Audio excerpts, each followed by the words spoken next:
JDU और RJD के बढ़ते वैचारिक विरोध के बीच बिहार में सियासी हवा फिर से बदलने लगी है। राजनीतिक जानकारों ने इसका अंदेशा महागठबंधन की सरकार बनने से पहले ही जता दिया था और अब वो होता भी दिख रहा है। आरजेडी विधायकों के सीएम नीतीश कुमार पर लगातार हमले के बाद आरजेडी कोटे से शिक्षा मंत्री चंद्रशेखर के रामचरितमानस पर दिए गए बयान ने जेडीयू नेताओं को असहज कर दिया। जेडीयू नेता अब खुलेआम गठबंधन को कमजोर तो बता रहे हैं ही, साथ ही बीजेपी को फायदा पहुंचाने की भी बात बोल रहे हैं। जेडीयू नेता उपेंद्र कुशवाहा ने बड़ा बयान देते हुए कहा कि इस पूरे मामले पर जेडीयू कमजोर हो रही है तो स्वाभाविक रूप से पार्टी से जुड़े हुए किसी भी व्यक्ति को चिंता होगी। इसका मकसद यही है कि पार्टी इस पर ध्यान दे। मतलब साफ है कि कुशवाहा तेजस्वी यादव और उनकी पार्टी के नेताओं पर जेडीयू को कमजोर करने के आरोप लगा रहे हैं।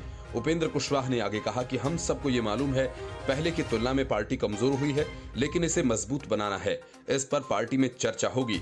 शिक्षा मंत्री द्वारा रामचरितमानस पर दिए गए बयान के बाद छिड़े विवाद पर उपेंद्र कुशवाहा ने कहा कि इस बयान से सीधा भाजपा को फायदा होगा। जिन विषयों पर उन्होंने बोला है वह भाजपा के एजेंडे में आते हैं। भाजपा के एजेंडे पर बोलने का मतलब उनकी पिच पर खेलना है।